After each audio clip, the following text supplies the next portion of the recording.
Hi hello once again आप सभी का बहुत स्वागत है हमारे आज के सीयूटी के सेशन में, जहां पे चैप्टर नंबर 12 कंज्यूमर प्रोटेक्शन इसकी मैं यहां पे शुरुआत करने वाली हूं।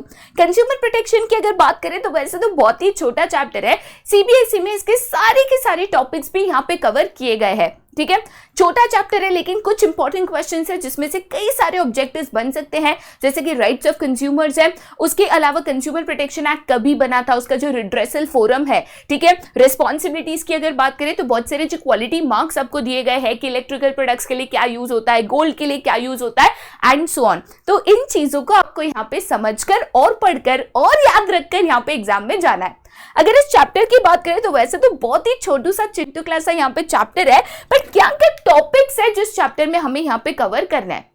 सबसे पहली चीज जो हमें यहाँ पे कवर करनी है वो है कि अगर मैं कंज्यूमर प्रोटेक्शन की बात करूं तो पहले कंज्यूमर प्रोटेक्शन एग्जैक्टली है क्या, तो उसका मीनिंग और साथ ही साथ उसका यहाँ पे इंपॉर्टेंस भी हमें कवर करना है। इंपॉर्टेंस की अगर बात की जाए तो इंपॉर्टेंस दो पॉइंट ऑफ व्यू से आपको यहाँ पे कवर करना है। एक from the point of view of consumers की कंज्यूमर्स के लिए एक्ट क्यों इंपॉर्टेंट है, और साथ ही साथ बिजनेस फॉर्म्स के लिए ये क्यों इंपॉर्टेंट है। उसके बाद जो सेकंड क्वेश्चन पे हम जाएंगे वो है कंज्यूमर राइट्स एंड उनकी रिस्पॉन्सिबिलिटीज। तो सबसे पहले कंज्यूमर प्रोटेक्शन एक्ट जो यहाँ पे बनाया गया उसके दौरान कंज्यूमर्स को कुछ राइट्स दी गई थी, तो कौन सी है ये राइट्स, राइट। और उसके बाद जो सेकंड चीज हम पढ़ेंगे वो है कंज्यूमर रिस्पॉन्सिबिलिटीज कि today if you are a consumer तो आपकी क्या जिम्मेदारियां बनती है, आपकी यहाँ पे क्या रिस्पॉन्सिबिलिटीज बनती है। ठीक है, आगे जाते टू द नेक्स्ट जो कि है यहाँ पे लीगल रिड्रेसल। लीगल रिड्रेसल की अगर यहाँ पे बात करें तो consumer protection updated act of 2019 के मुताबिक ये 3 टियर लीगल रिड्रेसल फोरम जो है, district forum, state commission and national commission, इसको हम यहाँ पे कवर करेंगे। Last but not the least यहाँ पे हम कंज्यूमर ऑर्गेनाइजेशन या तो एनजीओ के बारे में पढ़ेंगे कि ये किस तरीके से कंज्यूमर प्रोटेक्शन में इंपॉर्टेंट रोल यहाँ पे प्ले करती है। ठीक है, तो सबसे पहले हम यहाँ पे मीनिंग ऑफ कंज्यूमर प्रोटेक्शन पे जाते हैं कि कंज्यूमर प्रोटेक्शन एग्जैक्टली है क्या। तो जब मैं कहती हूँ कंज्यूमर प्रोटेक्शन तो इसका मतलब है कंज्यूमर्स का प्रोटेक्शन, लेकिन किससे। तो पहले के जमाने में और आज के तारीख में भी अगर मैं बिजनेसेस की बात करूं तो बिजनेसेस कंज्यूमर्स को कई तरीकों से यहाँ पे एक्सप्लॉइट करता है। कभी चीजों में मिलावट कर देना, कभी फॉल्स क्लेम्स करना, ये लगाओ गोरे हो जाओ, ये खाओ मोटे हो जाओ, ये खाओ पतले हो जाओ, ये खाओ विंग्स आ जाएंगे। तो ये चीजें करके कंज्यूमर्स को चीट करना, फ्रॉड करना, एक्सप्लॉइट करना, ये बिजनेसेस के लिए बहुत आम बात है। अब जाहिर सी बात है कि कंज्यूमर्स का इनसे नुकसान होता है, कंज्यूमर्स का इनकी वजह से यहाँ पे लॉस होता है, उनको यहाँ पे दिक्कत होती है। बट सवाल ये है कि किस तरीके से कंज्यूमर्स अपना जो बचाव है इन बिजनेसेस या इनकी फ्रॉड या इनके चीट से यहाँ पे कर सकता है। तो उसके लिए कंज्यूमर प्रोटेक्शन एक्ट को यहाँ पे बनाया गया। तो कंज्यूमर प्रोटेक्शन का मेन एम क्या है, तो कंज्यूमर्स की इंटरेस्ट को यहाँ पे प्रोटेक्ट करना, कंज्यूमर्स को यहाँ पे प्रोटेक्ट करना, उनके फायदे के बारे में यहाँ पे सोचना। अगर कोई भी बिजनेस है जो आज की तारीख में इन कंज्यूमर्स को एक्सप्लॉइट करता है, इन कंज्यूमर्स के साथ कोई भी तरीके की चीटिंग या फ्रॉड करता है, तो उन कंज्यूमर्स को एक प्रोटेक्शन देना। ठीक है, सबसे पहले अगर हम इंपॉर्टेंस ऑफ द एक्ट की बात करें या इंपॉर्टेंस ऑफ कंज्यूमर प्रोटेक्शन की बात करें तो पहली चीज जो हम देखेंगे that is from the point of view of customers, या तो कंज्यूमर्स कह सकते हो कि आज अगर आप एक कस्टमर हो, आज अगर आप कोई भी गुड्स और सर्विस खरीदते हो तो ये कंज्यूमर प्रोटेक्शन के द्वारा आपको क्या बेनिफिट मिलता है या आपके लिए ये एक्ट क्यों जरूरी है। सबसे पहला बेटा यहाँ पे कारण है कि कंज्यूमर्स इंडिया में काफी ज्यादा इग्नोरेंट होता है। इग्नोरेंट का मतलब क्या होता है कि बहुत ऐसी चीजें होती है जो हमें खुद को एज अ कंज्यूमर पता नहीं होती। जैसे बहुत आज भी लोग हैं जो प्रोडक्ट्स खरीदने के पहले ना उसके इंग्रेडिएंट्स पढ़ता है, ना उसका यहाँ पे एक्सपायरी पढ़ता है, ना कुछ पढ़ता है। बस प्रोडक्ट में एडवर्टीजमेंट में बोल दिया ये हेल्दी है, बस आपने उसको खरीद लिया। आपने नहीं देखा कि वो किस चीज से बना है, उसमें कितने कैलोरीज है, कितना शुगर कंटेंट है, कुछ नहीं देखा, बस आपने खरीद लिया। ठीक है, ऐसे कंज्यूमर्स को यहाँ पे आप कह सकते हो एक्सप्लॉइट करना या उल्लू बनाना बहुत ज्यादा आसान हो जाता है, क्योंकि इनको इन चीजों के बारे में पता नहीं, इनको फॉल्स एडवर्टीजमेंट्स के बारे में पता नहीं, कायदे कानून के बारे में पता नहीं है। तो इसीलिए इन कंज्यूमर्स को इस एक्ट के द्वारा यहाँ पे प्रोटेक्ट किया जाता है। ठीक है, नेक्स्ट यहाँ पे क्या है कि इंडिया में बहुत ज्यादा अनऑर्गेनाइज कंज्यूमर्स भी है। अब देखिए बेटा, अर्बन एरियाज में फिर भी अवेयरनेस है, एजुकेशन है, जिससे लोगों को यहाँ पे आज की तारीख में बहुत सारी चीजें समझ में आती है, पता रहती है, उनको पता होता है कि किस तरीके से बिजनेसेस उल्लू बनाते हैं, एडवर्टीजमेंट्स में फॉल्स क्लेम्स करता है। बट रूरल एरियाज का क्या, तो इंडिया में बहुत ज्यादा अनऑर्गेनाइज कंज्यूमर्स भी है, इसीलिए ये एक्ट को बनाया गया, क्योंकि कंज्यूमर प्रोटेक्शन जो है वो ऑल इंडिया लेवल पे लागू होती है और हर एक consumer which is a part of India उसको इस एक्ट के द्वारा प्रोटेक्ट किया जाता है। ठीक है, नेक्स्ट क्या है, तो that is wide spread exploitation of consumers. अब देखो, ऐसा नहीं है कि भाई कभी कभार थोड़ा बहुत एक्सप्लॉयटेशन होता है। एक्सप्लॉयटेशन ऑफ कंज्यूमर्स की अगर बात करो तो हर जगह, हर बिजनेस, हर एरिया में ही एक्सप्लॉयटेशन है। कहीं पे चीजों में मिलावट है, कहीं पे आप एडवर्टीजमेंट में फॉल्स क्लेम्स कर रहे हो, कहीं पे आप इंग्रेडिएंट लिस्ट यहाँ पे पूरी डिक्लेयर नहीं कर रहे हो, कहीं पे आप एक प्रोडक्ट दिखा के दूसरा प्रोडक्ट दे रहे हो। तो कई तरीकों से यहाँ पे कंज्यूमर्स का एक्सप्लॉयटेशन किया जा रहा है और ये दिन बर दिन बढ़ते जा रहा था, इसीलिए इसको रोकना बहुत जरूरी था कंज्यूमर प्रोटेक्शन के द्वारा, राइट। नेक्स्ट यहाँ पे क्या है, तो अब हम देखेंगे कि कंज्यूमर प्रोटेक्शन बिजनेसमैन या बिजनेस पॉइंट ऑफ व्यू से भी क्यों इंपॉर्टेंट है। देखिए बेटा, सबसे पहली चीज तो कहा जाता है कि अगर बिजनेस को लॉन्ग टर्म में सर्वाइव करना है ना, तो उसके लिए जरूरी है कि वो कोई ऐसा काम ना करे जिससे कंज्यूमर्स का नुकसान हो। देखो बेटा, मैं तो हमेशा एक चीज कहती हूं कि आप एक व्यक्ति को एक बार उल्लू बना सकते हो, बार बार तो नहीं उल्लू बना सकते। तो आपने कोई भी अनएथिकल प्रैक्टिस अपने बिजनेस में अपनाई, कोई भी फ्रॉड किया, कोई भी चीटिंग किया, मिलावट की, आज दिन तक कल अगर पता चल गया तो क्या ये बिजनेस लॉन्ग टर्म में सर्वाइव कर पाएगा? नहीं। बिजनेस का नाम खराब हो जाएगा, रेपुटेशन खराब हो जाएगी, गुडविल खराब हो जाएगी और कल उठ के मार्केट में उसके प्रोडक्ट्स कोई भी नहीं खरीदने वाला। ठीक है, नेक्स्ट इंपॉर्टेंट चीज क्या है कि बिजनेसमैन यूजेस सोसाइटीज रिसोर्सेज। आज अगर आप बिजनेस करते हो, आप गुड्स और सर्विसेज प्रोड्यूस करते हो, गुड्स और सर्विसेज को बेचते हो, आप एक ट्रेडर हो, आप एक प्रोड्यूसर हो, पर आपका बिजनेस चलाने के लिए आपको चाहिए होते हैं कुछ रिसोर्सेज, चाहे वो मैन हो, मटेरियल हो, फाइनेंशियल रिसोर्सेज हो, कोई भी टाइप ऑफ रिसोर्सेज हो। ये रिसोर्सेज आते कहां से है? तो सोसाइटी से। अब जहां से रिसोर्सेज आते हैं, जिन रिसोर्सेज का इस्तेमाल करके आपका बिजनेस चलता है, वही सोसाइटी को नुकसान पहुंचाना, ये गलत है, बिकॉज उनकी वजह से तो आज आपका बिजनेस है। इसीलिए कंज्यूमर प्रोटेक्शन इंपॉर्टेंट है एंड बिजनेसेस को ऐसा कोई काम सोसाइटी के साथ नहीं करना चाहिए जिससे उनको नुकसान पहुंचे। नेक्स्ट क्या है, तो दैट इज सोशल रिस्पॉन्सिबिलिटी। हमने पढ़ा था social responsibility of business and business ethics. देखिए बेटा, एक बिजनेस की जिम्मेदारी है, सोसाइटी की तरफ कुछ रिस्पॉन्सिबिलिटीज है जो हर बिजनेस को निभानी चाहिए। कंज्यूमर्स को यहाँ पे अच्छे क्वालिटी गुड्स देने चाहिए, अच्छे प्राइसेस पे, रीजनेबल प्राइसेस पे गुड्स देने चाहिए। कंज्यूमर्स के साथ फ्रॉड करना, अनफेयर ट्रेड प्रैक्टिसेस करना, ये गलत है और इसीलिए बिजनेसेस को ऐसे कामों से दूर रहना चाहिए और एथिकल और फेयर प्रैक्टिसेस के साथ ही अपने बिजनेसेस को करना चाहिए, राइट। नेक्स्ट क्या है, तो moral and ethical justification as well.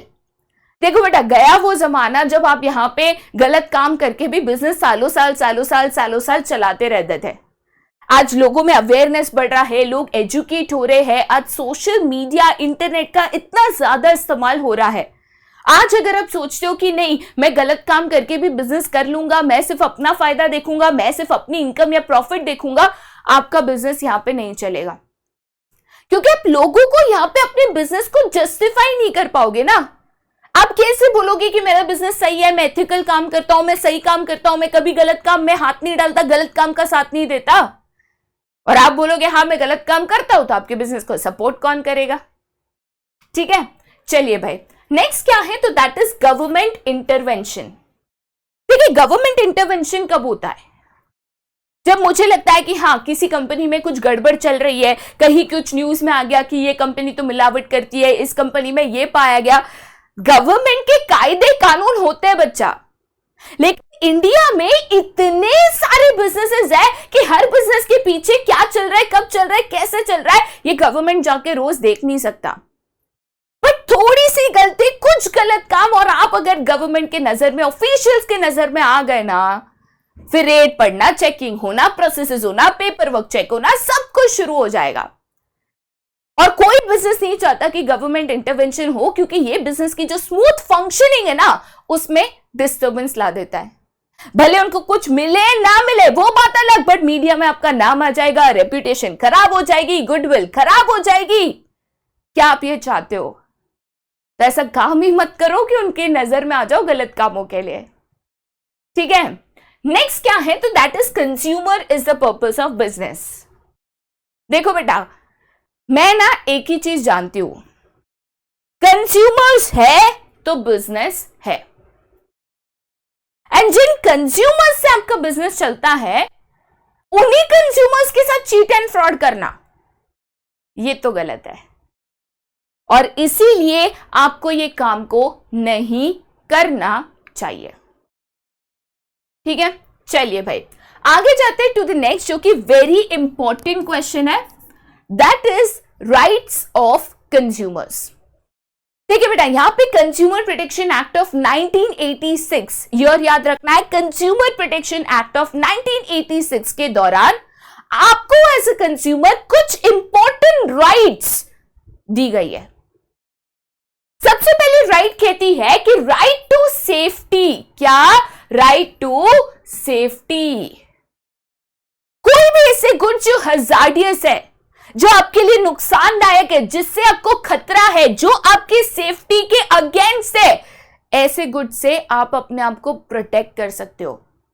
और कोई भी कंपनी जो ऐसे गुड्स बनाती है, आप उनके खिलाफ लीगल कंप्लेन कर सकते हो। तो मान के चलिए कोई कंपनी है जो यहाँ पे चीपर क्वालिटी रॉ मटेरियल से यहाँ पे अपने इलेक्ट्रिकल आइटम्स बनाती है। अब इससे आपकी जान को खतरा है, कभी वो इलेक्ट्रिकल आइटम में शॉर्ट सर्किट हो गया, कभी फूट गया, कभी कुछ हो गया, तो आपको दिक्कत आ सकती है, राइट? तो ऐसे केस में आप उनके खिलाफ लीगल कंप्लेंट्स कर सकते हो। सेकंड क्या है, तो that is right to information. अगर आपको मार्केटिंग में याद होगा, मैंने आपको बार बार लगातार बताया था कि लेबलिंग का वन ऑफ द रीजंस है क्योंकि कानूनन मैंडेटरी है। राइट टू इंफॉर्मेशन कहता है कि अगर आप एक कंज्यूमर हो, आप कोई भी गुड्स और सर्विसेज को परचेस करते हो, तो गुड्स के बारे में हर एक इंफॉर्मेशन आपको पता होना आपका हक है। अगर प्रोड्यूसर यहाँ पे ये इंफॉर्मेशन छुपाता है, आपको नहीं बताता है, नहीं पहुंचाता है, लेबलिंग नहीं करता है, तो यस, आप लीगल केस फाइल कर सकते हो, राइट? नेक्स्ट क्या है, तो that is right to make a choice. मतलब क्या? मार्केट में आज की तारीख में कोई भी प्रोडक्ट खरीदने चाहो, चाहे वो जूते हो, चाहे वो घड़ी हो, चाहे वो कपड़े हो, तो बहुत सारे ब्रांड्स और वैरायटीज अवेलेबल है। कोई भी सेलर, कोई भी बिजनेस आपको फोर्स नहीं कर सकता एक पर्टिकुलर ब्रांड या एक वैरायटी को यहां पे परचेस करने के लिए। एज अ कंज्यूमर आपके पास पूरा हक है कि आप चूज करो आपके लिए कौन से प्रोडक्ट सूटेबल है और आप कौन से प्रोडक्ट या सर्विस को परचेस करना चाहते हो। नेक्स्ट इंपॉर्टेंट राइट क्या है, तो that is right to be heard, या तो इसको राइट टू रिप्रेजेंटेशन भी कहते हैं। इसका मतलब क्या है? आज मान के चलिए आप कोई एक पर्टिकुलर कंपनी से यहां पे एक प्रोडक्ट को खरीदते हो। लेट अस से हमने गाड़ी खरीदी या तो मोटर बाइक खरीदी। अब यहाँ पे गाड़ी और मोटर बाइक में 5 साल की free service and warranty guarantee हमें मिली, मान के चलिए। अब 6 महीने 8 महीने हो गए और हमारी मोटर बाइक या गाड़ी में आने लगी दिक्कत, तो यहां पे कंपनी आपकी प्रॉब्लम को सुनकर, ना ही सुनकर बट उसको सॉल्व करे, यह आपका हक बनता है। एज अ कंज्यूमर अगर आप कोई भी गुड्स या सर्विस को परचेस करते हो, अगर आप उससे सेटिस्फाइड नहीं हो, अगर आपको उसको लेकर कुछ प्रॉब्लम है, कोई ग्रीवेंस है, कोई दिक्कत है, तो कंपनी को आपकी प्रॉब्लम ग्रीवेंस को सुनना चाहिए और साथ ही साथ इसका सल्यूशन भी देना चाहिए। यह आपका हक बनता है, वो आप पे कोई मेहरबानी नहीं कर रहा है, राइट? नेक्स्ट यहां पे क्या है, that is right to seek redressal. अब मान के चलिए मुझे यहां पे प्रोडक्ट में दिक्कत आ रही थी, मैंने बार बार लगातार कंपनी में कंप्लेंट्स किए, फोन किए, कंपनी मानने को तैयार नहीं, सोल्यूशन देने को तैयार नहीं। अब क्या करूं? तो इसीलिए कंज्यूमर प्रोटेक्शन एक्ट के दौरान यहां पे 3 टियर, कितना 3 टियर, 3 लेवल का रिड्रेसल फोरम यहां पे कंज्यूमर कोर्ट्स को सेटअप किया गया है। 3 टियर क्यों बोलते हैं? क्योंकि इसको 3 लेवल पे सेटअप किया गया है, district forum, state commission and national commission. ठीक है, आगे इसको इन डिटेल हमें पढ़ना है।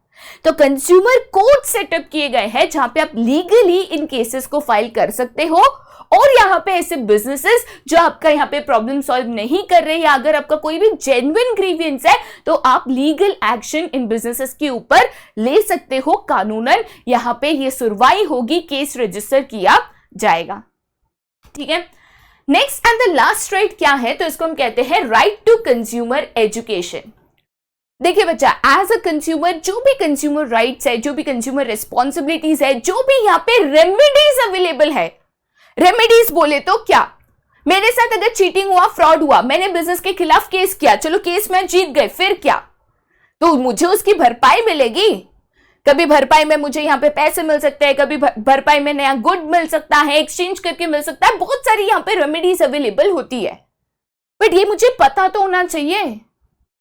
इसीलिए गवर्नमेंट बहुत सारे NGOs, organisation, seminars, educational institutes के द्वारा ये अवेयरनेस क्रिएट कर रही है, कंज्यूमर्स को एजुकेट कर रही है, क्योंकि इन कंज्यूमर राइट्स के बारे में, इन कंज्यूमर रेमेडीज और रिस्पॉन्सिबिलिटीज के बारे में पता होना आपका हक बनता है। क्योंकि अगर आपको पता है तभी तो आप एक्ट कर पाओगे। मुझे अगर पता ही नहीं है कि ऐसा भी कुछ हो सकता है या मैं लीगल एक्शन ले सकती हूं, फिर क्या फायदा, राइट? तो ये 6 इंपॉर्टेंट राइट्स है जो आपको यहां पे याद रखनी है। बहुत सिंपल है, बस इसमें एक कंफ्यूजन जो बच्चों को होता है वो है रिप्रेजेंटेशन और रिड्रेसल में।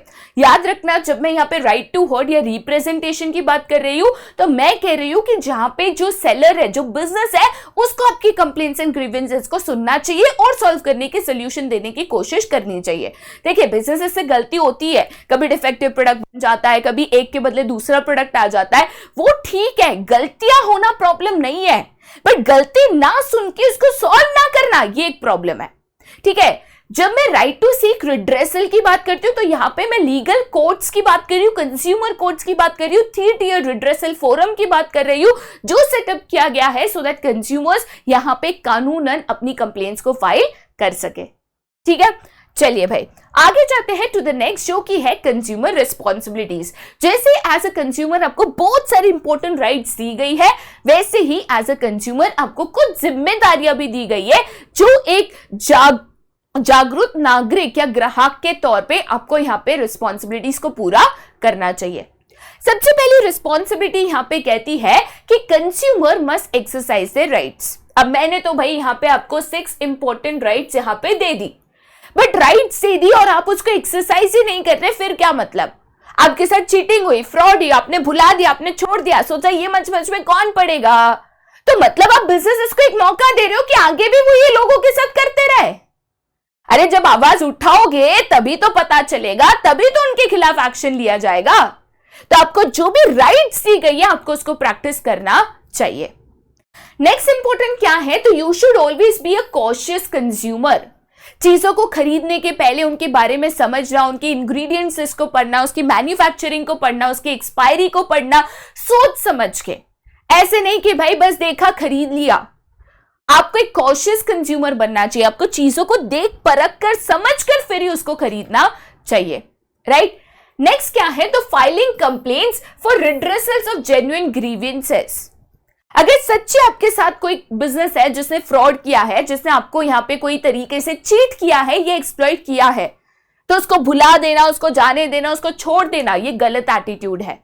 आपको यहाँ पे रिड्रेसल एजेंसीज दी गई है, कंज्यूमर कोर्ट्स है, वहां पे आप कानूनन कंप्लेंट फाइल कर सकते हो, तो उसको करिए। लोगों को लगता है अरे यार कौन ये झंझट में पड़ेगा, पर ट्रस्ट मी, इसी के कारण ये एक्सप्लॉइटेशन आगे कंटिन्यू होता है। तो अगर हमें रोकना है तो हमें उसकी शुरुआत करनी होगी, राइट? नेक्स्ट क्या है, तो consumer must be quality conscious. ये बेटा क्वालिटी कॉन्शियस मतलब क्या, तो प्रोडक्ट्स को देखकर अरे हाँ आउटर ये खूबसूरत दिख रहा है या ये अच्छा दिख रहा है, या किसी की बातों में आकर प्रोडक्ट्स को कभी नहीं खरीदना चाहिए। कुछ ऐसे क्वालिटी मार्क्स होते हैं जो ये गारंटी देते हैं कि जो प्रोडक्ट आप खरीद रहे हो वो यहाँ पे स्टैंडर्ड क्वालिटी का है, उसकी बहुत सारी क्वालिटी टेस्ट किए गए हैं जो वो प्रोडक्ट ने पास किए हैं। तो यहाँ पे प्रोडक्ट्स खरीदने के पहले इन क्वालिटी मार्क्स को देखिए। इलेक्ट्रिकल प्रोडक्ट्स खरीद रहे हो तो ISI मार्क देखिए, गोल्ड ज्वेलरी खरीद रहे हो तो BIS हॉलमार्क देखिए, ठीक है? नेक्स्ट क्या है, तो do not be carried away by advertisement. अब ये ना बहुत ही इंपॉर्टेंट है, क्योंकि जनरली यहाँ पे यही होता है, हम चीजें एडवर्टीजमेंट्स में देख लेते हैं, उसके ऊपर भरोसा करके उसको खरीद लेते हैं। जैसे कोई बोलता है कि ये आप खाओ तो आप में बहुत कैल्शियम आ जाएगा, तो हम उसको खरीद लेते हैं। कोई बोलता है ये खाने से आप पतले हो जाओगे, तो वो खरीद लेते हैं। कोई बोलता है ये लगाने से आप गोरे हो जाओगे, तो हम वो खरीद लेते हैं। से एडवर्टीजमेंट्स में जो दिखाया जाता है उसके ऊपर अंधाधुंध कभी भी भरोसा मत करो। ठीक है, आपने एडवर्टीजमेंट देखा, आपको प्रोडक्ट अच्छा लगा, फिर अपना रिसर्च करो, इंग्रेडिएंट्स को पढ़ो, क्या इंग्रेडिएंट्स है, उसमें से क्या हार्मफुल है। बहुत बार जो हेल्थ ड्रिंक्स दिखाई जाती है, हेल्थ जूसेस दिखाया जाता है, अगर आप उसमें शुगर कंटेंट पढ़ोगे ना, उसमें आप number of preservatives and artificial colour पढ़ोगे ना, सवाल ही नहीं वो हेल्दी हो सकता है। बट हमें लगता है अरे यार ये तो फ्रूट जूस है, ये तो बहुत हेल्दी है, और आप उसको पिए जाते हो, जो कि गलत है मेरे दोस्त, गलत है। ठीक है, नेक्स्ट क्या है, तो that is always insist on a cash memo. देखो बेटा, कभी भी यहां पे कोई भी प्रोडक्ट खरीदो, छोटी से छोटा बिल मांगो दुकानदार से। अब इसका कारण क्या है, कल उठ के मान के चलो कि प्रोडक्ट में कुछ गलत निकला, या प्रोडक्ट यहां पे खराब निकला, या किसी ने आपके साथ चीट और फ्रॉड किया, आपको उसके खिलाफ लीगल एक्शन लेना है, पर आपके पास प्रूफ ऑफ परचेज क्या है? मतलब आपने उसी दुकान से खरीदा था, आपने ही खरीदा था, या खरीदे था या नहीं खरीदे था, उसका प्रूफ क्या है? तो ये बिल जो है ना बहुत इंपॉर्टेंट होता है यहाँ पे, बिकॉज ये प्रूफ ऑफ परचेस है कि हाँ बाबा आपने प्रोडक्ट ये तारीख को इस दुकान से इतने में खरीदा था। फिर आपके पास एक मौका रहता है कि आप वहां पे उस सेलर, उस दुकानदार पे लीगल एक्शन ले सको। ठीक है, चलिए भाई आगे जाते हैं टू वेरी इंपॉर्टेंट क्वेश्चन, जो कि है रिड्रेसल एजेंसीज। जैसे मैंने आपको बताया था कि जो भी रिड्रेसल एजेंसी मैं आपको पढ़ाऊंगी वो अपडेटेड एक्ट ऑफ 2019 के मुताबिक यहां पे पढ़ाया जाएगा। रिड्रेसल एजेंसीज में डेटा है थोड़ा सा, बट बहुत इजी टू अंडरस्टैंड है। सबसे पहले जो मोस्ट इंपॉर्टेंट डेट आपको यहां पे याद रखनी है, that is the consumer protection act, जो कभी बना था 1986 में बना था। ठीक है, रिड्रेसल एजेंसी की अगर बात करें तो इंडिया में 3 टियर, इंडिया में कंज्यूमर प्रोटेक्शन के द्वारा हमें 3 टियर रिड्रेसल एजेंसी दी गई है, जिसमें सबसे पहली, सबसे छोटी और बेस लेवल पे आती है आपकी डिस्ट्रिक्ट फोरम, राइट। उससे higher authority is state commission, और उससे हायर अथॉरिटी है आपकी national commission. Consumer protection act के द्वारा ये 3 टियर 3 लेवल रिड्रेसल फोरम आपको यहां पे दिया गया है। याद रखना, डिस्ट्रिक्ट फोरम सबसे बेस में है, सबसे छोटा है, उससे हायर अथॉरिटी स्टेट कमीशन है, उससे हायर अथॉरिटी नेशनल कमीशन है। जैसे कोर्ट्स में होता है ना, district court, high court, supreme court, वैसे। ठीक है, चलिए भाई यहां पे सबसे पहले हम समझते हैं आपके डिस्ट्रिक्ट फोरम को। ठीक है, डिस्ट्रिक्ट फोरम की अगर बात करें तो सबसे पहले कोई भी फोरम को समझो तो यहां पे वो फोरम में कितने लोगों का पैनल है, क्योंकि यहां पे जजमेंट कौन देगा, सुनवाई कौन करेगा, ठीक है, कौन यहां पे हमारा केस सुनेगा, तो ये पता तो होना चाहिए। तो यहां पे सबसे पहले मैं अगर डिस्ट्रिक्ट फोरम की बात करूं तो डिस्ट्रिक्ट फोरम में 3 पर्सन पैनल है। ठीक है, 3 लोगों का यहाँ पे पैनल होता है जो यहाँ पे इस कोर्ट में सुनवाई करता है। सबसे पहले उसमें होता है एक प्रेसिडेंट और 2 अदर वुमेन, सॉरी, एक प्रेसिडेंट एंड 2 अदर मेंबर्स। ठीक है, तो 3 पीपल पैनल है, एक प्रेसिडेंट होगा और 2 अदर मेंबर्स होंगे।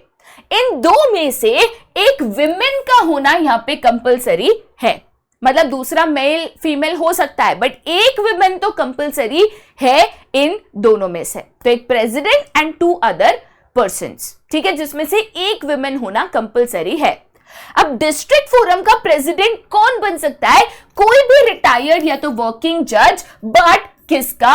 तो डिस्ट्रिक्ट कोर्ट का। तो डिस्ट्रिक्ट कोर्ट में काम करने वाला या डिस्ट्रिक्ट कोर्ट से रिटायर हुआ जज यहां पे डिस्ट्रिक्ट फोरम में प्रेसिडेंट के तौर पे काम कर सकता है। इनको अपॉइंट कौन करती है? तो उस स्टेट की गवर्नमेंट, जो स्टेट में ये कोर्ट को सेटअप किया जा रहा है, वो स्टेट की जो वहां पे रूलिंग गवर्नमेंट होती है, वो ये 3 पैनल पीपल को या 3 पर्सन पैनल को यहां पे अपॉइंट करती है। कोई भी गुड्स या सर्विसेज जिसकी कीमत 1 करोड़ या उससे कम हो, ध्यान से सुनना, कोई भी गुड्स या सर्विसेज जिसकी कीमत 1 करोड़ या उससे कम हो, उसके सारे केसेस यहां पे डिस्ट्रिक्ट फोरम में फाइल किए जाते हैं। केस फाइल होने के बाद एक प्रोसेस को फॉलो किया जाता है। ठीक है, यहां पे सबसे पहले अगर गुड्स को टेस्टिंग की जरूरत है कि हमें लगता है कि कोई कहता है इसमें मिलावट है, इसमें ये इंग्रेडिएंट यहाँ पे मिसिंग है, तो उसको पहले प्रूफ करने के लिए लेबोरेटरीज में भेजा जाता है। लेबोरेटरीज में टेस्टिंग होने के बाद एक रिपोर्ट जनरेट होती है। उसी रिपोर्ट के मुताबिक यहाँ पे जो है डिस्ट्रिक्ट फोरम अपना डिसीजन सुनाती है। अगर जो एग्रीव्ड पार्टी है, बेटा एग्रीव पार्टी बोले तो कौन? अब मैंने अगर केस फाइल किया है, मैं कहती हूं कि मेरा नुकसान हुआ है, मेरे साथ चीटिंग हुआ है, मेरे साथ फ्रॉड हुआ है, तो मैं बन जाती हूं एग्रीव्ड पार्टी। मैं क्या बन जाती हूं? Aggrieved party. अगर मैं यहां पे डिस्ट्रिक्ट फोरम ने जो भी जजमेंट सुनाया उससे खुश नहीं हूं, उससे नाखुश हूं, तो मेरे पास हायर अथॉरिटी, मतलब डिस्ट्रिक्ट फोरम से हायर कौन था, मैंने पीछे ही आपको यहां पे बताया था, ठीक है, कि 3 टियर रिड्रेसल फोरम है। एक डिस्ट्रिक्ट है, उसके बाद स्टेट है, उसके बाद नेशनल है।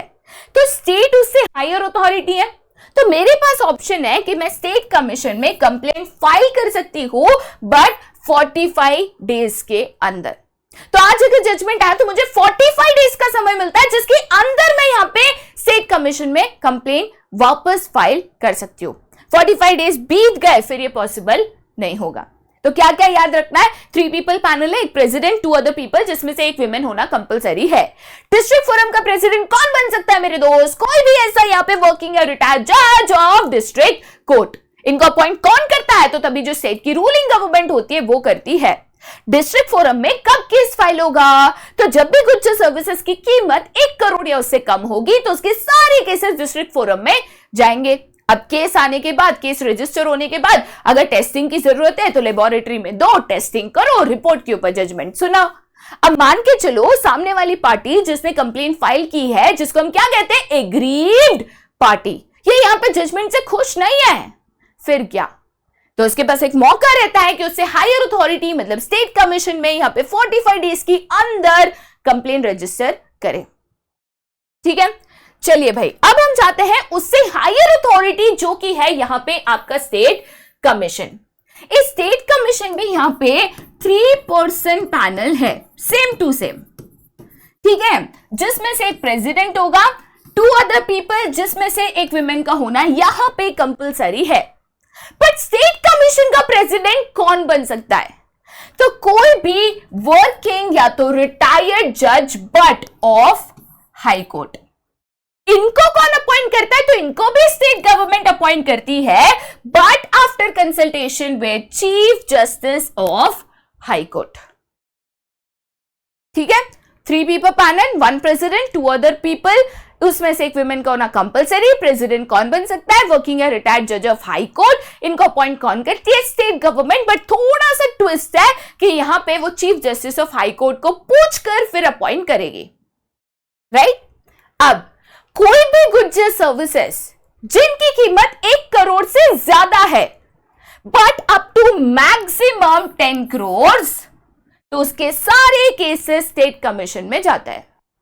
प्रोसेस सिंपल है, पहले जो पार्टी के अगेंस्ट केस फाइल हुआ है उनको वो इन्फॉर्म करते हैं कि बाबा आपके अगेंस्ट ऐसी ऐसी कंप्लेन आई है, टेस्टिंग की जरूरत है, तो लेबोरेटरी में भेजते हैं। जो भी यहाँ पे सुनवाई होती है, उसका जो भी यहाँ पे रिपोर्ट आता है उसके मुताबिक यहाँ पे जजमेंट को सुनाया जाता है। जजमेंट सुनाने के बाद अगेन जो एग्रीव पार्टी है जिसने यहाँ पे कंप्लेंट रजिस्टर करी है, मान के चलो वो सैटिस्फाइड नहीं है, वो जजमेंट से खुश नहीं है, तो उसको अगेन 45 डेज का समय मिलेगा, जो यहाँ पे नेशनल कमीशन जो उससे हायर अथॉरिटी है उसमें यहाँ पे कंप्लेंट रजिस्टर कर सके। सिंपल सी बात है, ठीक है। अब सबसे highest authority in the 3 tier redressal forum. अब इसमें कुछ डेटा है जो यहाँ पे डिफरेंट है। सबसे पहले यहाँ पे 3 पीपल नहीं बट यहाँ पे 5 पीपल या 5 पर्सन पैनल है, राइट, जिसमें से एक प्रेसिडेंट होंगे, 4 अदर मेंबर्स, अगेन 1 विमेन होना कंपलसरी। तो यहाँ पे 1+4 का सिस्टम है, प्रेसिडेंट प्लस 4 अदर मेंबर्स। अब नेशनल कमीशन का प्रेसिडेंट कौन बन सकता है? तो कोई भी वर्किंग या तो रिटायर्ड जज, बट किसका? सुप्रीम कोर्ट का। अब इसको कौन अपॉइंट करती है? तो स्टेट नहीं बट आपकी रूलिंग सेंट्रल गवर्नमेंट अपॉइंट करती है, again with consultation of chief justice of India. Any goods या सर्विस जिसकी कीमत 10 करोड़ से ज्यादा है, उसके सारे केसेस किधर जाता है? नेशनल कमीशन में जाता है। प्रोसेस सेम, जिसके अगेंस्ट कंप्लेन आई है पहले उसको इन्फॉर्म करो कि भाई तेरे अगेंस्ट ऐसी कंप्लेन आई है। उसके बाद अगर गुड्स को लेबोरेटरी में भेजना है टेस्टिंग के लिए तो लेबोरेटरी में भेजो, जो भी रिपोर्ट आता है, जो भी सुनवाई होती है उसके मुताबिक यहाँ पे जजमेंट को सुनाया जाता है। अगर आप जजमेंट से ना खुश हो तो आपको यहाँ पे सुप्रीम कोर्ट में फाइल करने का मौका मिलता है 30 दिन के अंदर। ठीक है, चलिए भाई आगे जाते हैं टू द नेक्स्ट, जो कि है यहाँ पे role of consumer organisation and NGOs.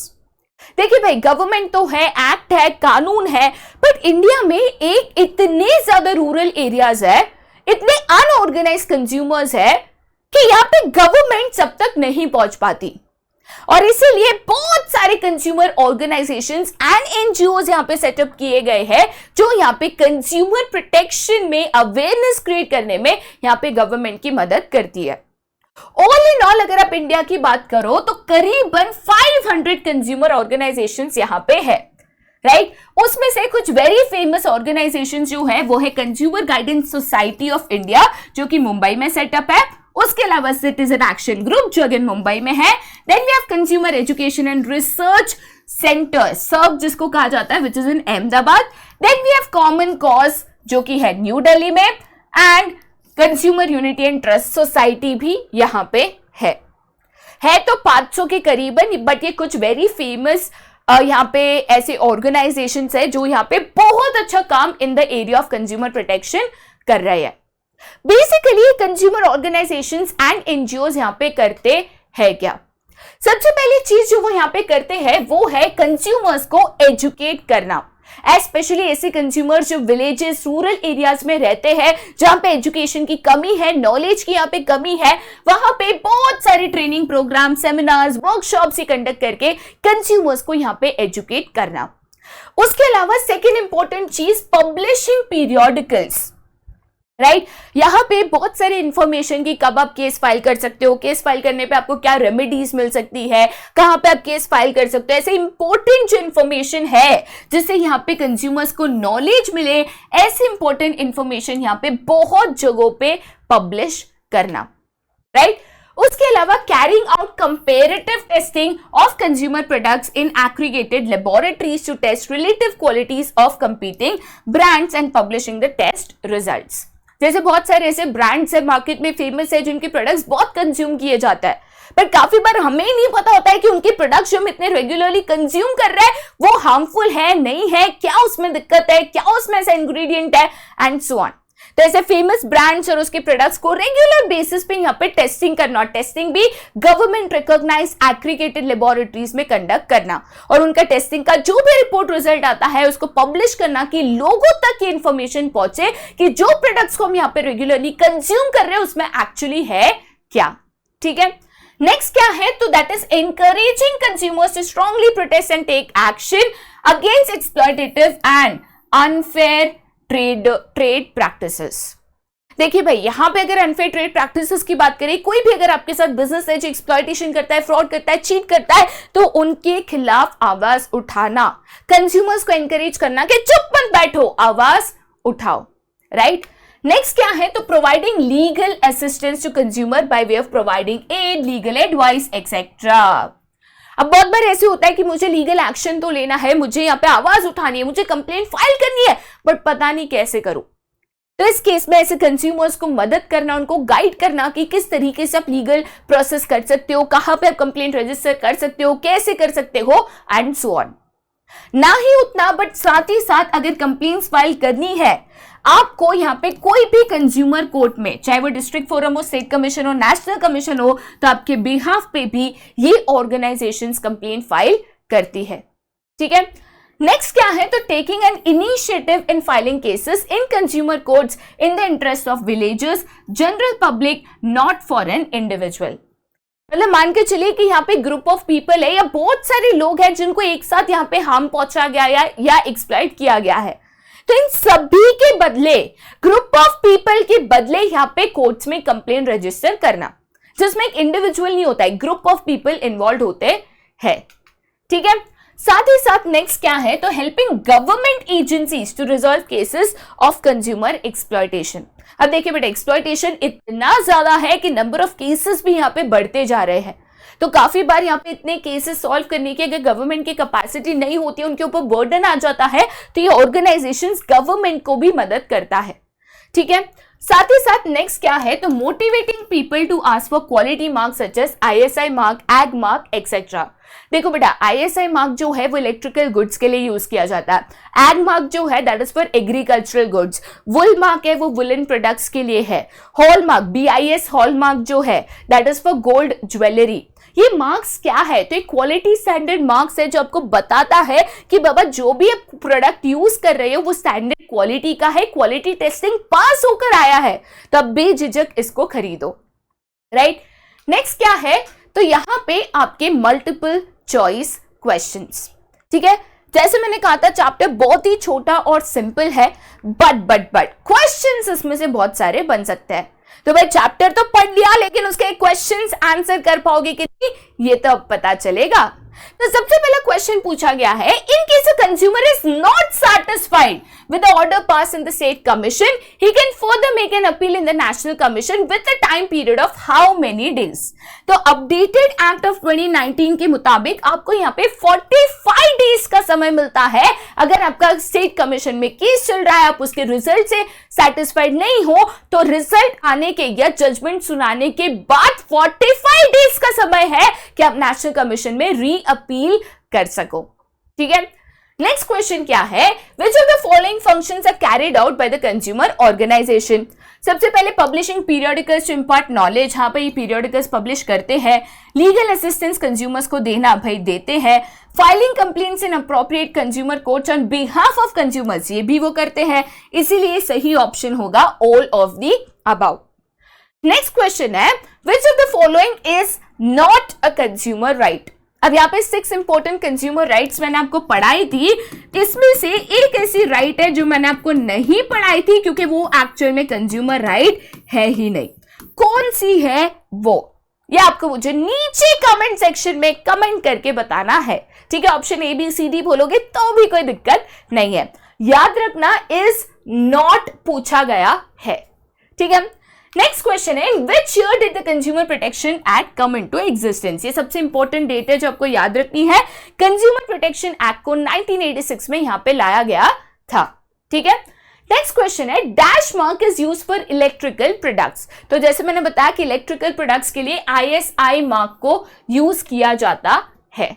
ठीक है, नेक्स्ट क्वेश्चन क्या है, right to dash is the right to be protected against products which are hazardous to life और हेल्थ। तो ऐसे प्रोडक्ट्स जो आपके लिए नुकसानदायक है, ठीक है, उन प्रोडक्ट्स की अगेंस्ट अपने आप को प्रोटेक्ट करना है, इसको कौन सा राइट कहते हैं, तो बेटा इसको राइट टू सेफ्टी कहा जाता है। नेक्स्ट क्वेश्चन यहाँ पे क्या है, in case an aggrieved consumer is not satisfied with the decision of the state commission, he can make an appeal in the dash. तो जब भी हम कोई कोर्ट के डिसीजन से सैटिस्फाइड नहीं होते तो उसके हायर अथॉरिटी में रीअपील करता है। तो यहाँ पे डिस्ट्रिक्ट फोरम है, डिस्ट्रिक्ट का हायर है स्टेट, स्टेट का हायर है नेशनल कमीशन। तो मेरा यहाँ पे केस कहाँ पे है, स्टेट कमीशन में है। मैं उसके जजमेंट से सैटिस्फाइड नहीं हूं तो मैं उसके हायर अथॉरिटी मतलब नेशनल कमीशन में यहाँ पे इन केस को रीअपील कर सकती हूँ या फाइल कर सकती हूँ। ठीक है, नेक्स्ट क्वेश्चन है, dash is the standardise mark on jewellery. तो यहाँ पे जब भी गोल्ड ज्वेलरी की बात करते हैं, अगर आप कोई भी गोल्ड ज्वेलरी खरीद रहे हो तो प्लीज उस पे आपको हॉल मार्क, या तो आप कह सकते हो BIS हॉल मार्क, इसको यहाँ पे आपको देखना है। ठीक है, चलिए भाई, इसी के साथ जो हमारा चैप्टर है वो भी यहाँ पे बिल्कुल खत्म होता है।